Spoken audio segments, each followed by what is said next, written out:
Hey guys, welcome back to my channel. ನಾನು ನಿಮ್ಮ ಮೋನಿಕಾ ಶ್ರೀಧರ್. ಬನ್ನಿ, ಇವತ್ತು ಸ್ಟಫಿಂಗ್ ಮಾಡಿದೆ ಈಸಿಯಾಗಿ ಯಾವ ರೀತಿ ಮನೇಲಿ ಪರೋಟ ಮಾಡ್ಕೊಳ್ಳೋದು ಅಂತ ನಾನು ನಿಮಗೆ ತೋರಿಸ್ಕೊಡ್ತಾ ಇದ್ದೀನಿ. ಒಂದು ಸಾರಿ ಟ್ರೈ ಮಾಡಿ ಮತ್ತೆ ಮತ್ತೆ ಮಾಡ್ಕೊತೀರಾ. ಅದಕ್ಕೆ ಬೇಕಾಗುವಂಥ ಸಾಮಗ್ರಿಗಳನ್ನು ನೋಡೋಣ. ನಾನಿಲ್ಲಿ ಗೋಧಿ ಹಿಟ್ಟನ್ನು ಇಟ್ಕೊಂಡಿದ್ದೀನಿ, ಹಾಗೆ ಅಚ್ಚ ಪುಡಿ, ಉಪ್ಪು, ಮತ್ತು ಇದು ಧನಿಯಾ ಪೌಡರ್, ಜೀರಾ ಪೌಡರ್, ಗರಂ ಮಸಾಲ, ಹಾಗೆ ಮಾಡೋದಕ್ಕೆ ಎಣ್ಣೆ, ಬೇಯಿಸಿ ಇಟ್ಕೊಂಡಿರುವಂತಹ ಆಲೂಗಡ್ಡೆ.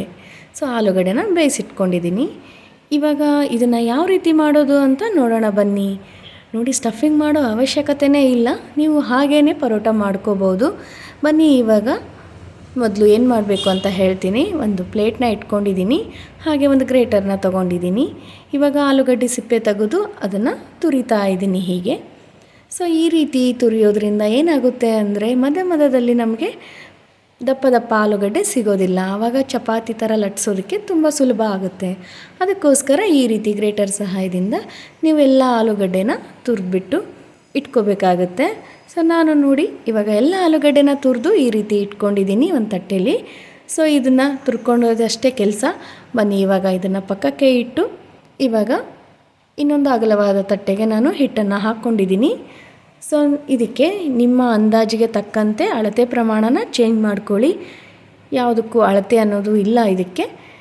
ನಿಮಗೆ ಜನ ಎಷ್ಟಿದ್ದಾರೆ ಮನೆಯಲ್ಲಿ ಅದನ್ನು ನೋಡಿಕೊಂಡು ನೀವು ಮಾಡ್ಕೋಬಹುದು ಇದನ್ನು.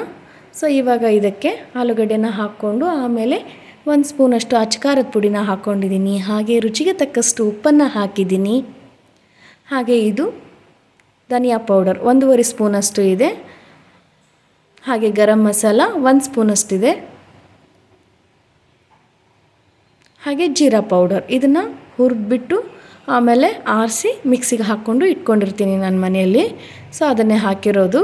ಎಲ್ಲ ಸ್ಪೈಸಸ್ನ ಹಾಕಿದ ಮೇಲೆ ಇವಾಗ ನೀರನ್ನು ಹಾಕದೆ ಹಾಗೆ ಒಂದು ಸಾರಿ ಮಿಕ್ಸ್ ಕೊಡಿ ಎಲ್ಲದನ್ನು.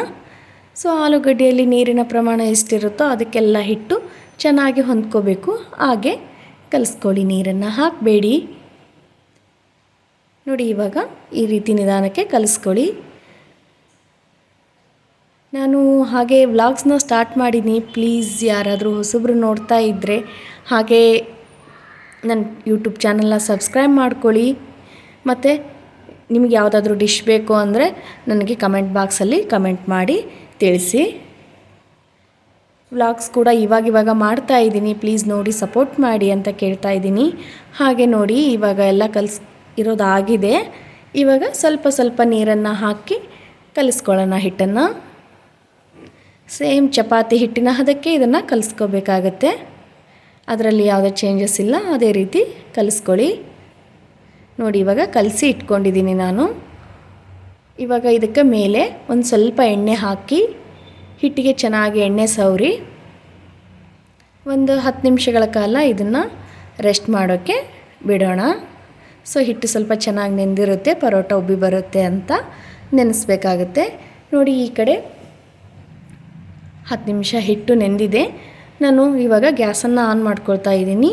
ಹಾಗೆ ಅದರ ಮೇಲೆ ಒಂದು ತವ ಇಟ್ಕೊಳ್ಳಿ. ಹಂಚು ಕಾಯೋಷ್ಟರಲ್ಲಿ ನಾವು ಈ ಕಡೆ ಪರೋಟನ ಲಟ್ಸೋಣ. ನೋಡಿ, ಇವಾಗ ನಾನೆಲ್ಲ ಹಿಟ್ಟನ್ನು ತಗೊಂಡು ಒಂದು ಸಾರಿ ಈ ರೀತಿ ಉದ್ದ ಮಾಡಿ ಎಲ್ಲ ಉಳ್ಳೆಗಳನ್ನಾಗಿ ಮಾಡಿ ಇಟ್ಕೊಳ್ಳಿ. ಈ ರೀತಿ ಮಾಡಿ ಇಟ್ಕೊಳ್ಳೋದ್ರಿಂದ ಬೇಗ ಮಾಡ್ಬೋದಾಗುತ್ತೆ. ಅದಕ್ಕೆ ಎಲ್ಲ ಹಿಟ್ಟನ್ನು ಈ ರೀತಿ ಚಿಕ್ಕದಾಗಿ ಉಂಡೆಗಳನ್ನು ಮುರಿದು ಇಟ್ಕೊಳ್ಳಿ. ಬೇಗ ಆಗೋಗ್ತವೆ ಇವು. ಪರೋಟ ಆದರೆ ಸ್ಟಫಿಂಗ್ ಮಾಡ್ತಾ ಕೂರಬೇಕು, ಆ ಸ್ಟಫಿಂಗ್ ಆಚೆ ಬರ್ತಾ ಇರುತ್ತೆ. ತುಂಬಾ ಕಷ್ಟ ಆಗ್ತಾ ಇರುತ್ತೆ. ಅಂಥವ್ರು ಕೂಡ ಇದನ್ನು ಸುಲಭವಾಗಿ ಮಾಡ್ಕೋಬಹುದು. ಪರೋಟ ಮಾಡೋಕ್ಕೆ ಬರದೇ ಇರೋರು ಕೂಡ ಈ ಪರೋಟನ ಮಾಡ್ಕೋಬಹುದು.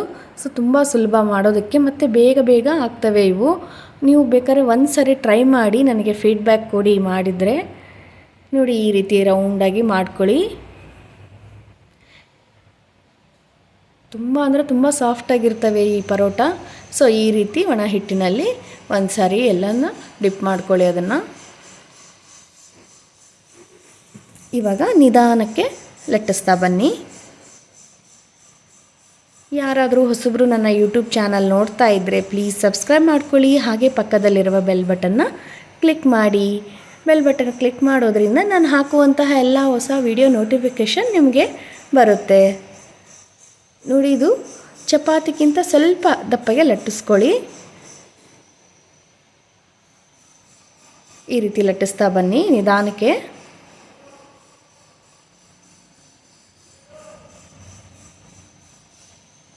ಇದಕ್ಕೆ ಯಾವುದೇ ರೀತಿ ಸೈಡ್ ಡಿಶ್ ಏನೂ ಬೇಕಾಗಿಲ್ಲ, ನೀವು ಮೊಸರದ ಜೊತೆ ಹಾಗೆ ತಿನ್ಬೋದು. ನೋಡಿ, ಇಷ್ಟು ಲಟ್ಟಿಸಿದ್ರೆ ಸಾಕು. ಚಪಾತಿಗಿಂತ ಸ್ವಲ್ಪ ದಪ್ಪ ಇದೆ ಅಷ್ಟೇ. ನೋಡಿ ಎಷ್ಟು ಚೆನ್ನಾಗಿ ಬಂದಿದೆ ಅಂತ.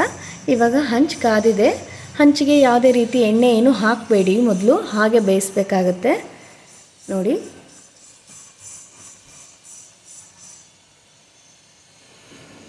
ಇವಾಗ ಒಂದು 30 ಸೆಕೆಂಡ್ಸ್ ಒಂದು ಕಡೆ ಬೇಯಿಸ್ಬೇಕಾಗುತ್ತೆ. ಇವಾಗ ತಿರುಗಿಸಿ ಮತ್ತೆ ಒಂದು 30 ಸೆಕೆಂಡ್ಸ್ ಈ ಕಡೆ ಬೇಯಿಸ್ಕೊಳ್ಳಿ.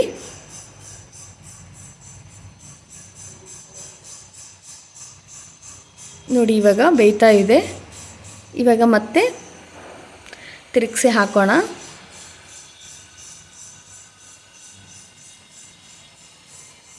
ನೋಡಿ, ಈ ರೀತಿ ತಿರುಗಿಸಿ ಹಾಕಿ ಇವಾಗ ಎಣ್ಣೆನ ಹಾಕ್ಕೊಳ್ತಾ ಇದ್ದೀನಿ ನಾನು. ನೀವು ಬೇಕಾದರೆ ಬೆಣ್ಣೆ ಕೂಡ ಹಾಕೋಬೋದು, ಇಲ್ಲ ಅಂದರೆ ಗೀ ಕೂಡ ಹಾಕೋಬೋದು, ನಿಮ್ಮ ಇಷ್ಟ. ನಿಮ್ಗೆ ಯಾವ್ದು ಬೇಕೋ ಅದನ್ನು ಹಾಕೋಬೋದು. ನಾನಿಲ್ಲಿ ಎಣ್ಣೆನೇ ಹಾಕ್ಕೊಳ್ತಾ ಇದ್ದೀನಿ. ಸೊ ನೋಡಿ, ಈ ರೀತಿ ಎಲ್ಲ ಎಣ್ಣೆನ ಆ ಪರೋಟಕ್ಕೆ ಸವರಬೇಕಾಗತ್ತೆ. ನೋಡಿ, ಇವಾಗ ಉಬ್ತಾ ಇದೆ. ಇವಾಗ ಈ ಕಡೆ ತಿರುಗಿಸಿ ಹಾಕಿ ಈ ಕಡೆನೂ ಕೂಡ ಒಂದು ಸ್ಪೂನಷ್ಟು ಎಣ್ಣೆನ ಹಾಕ್ಕೊಳ್ಳಿ.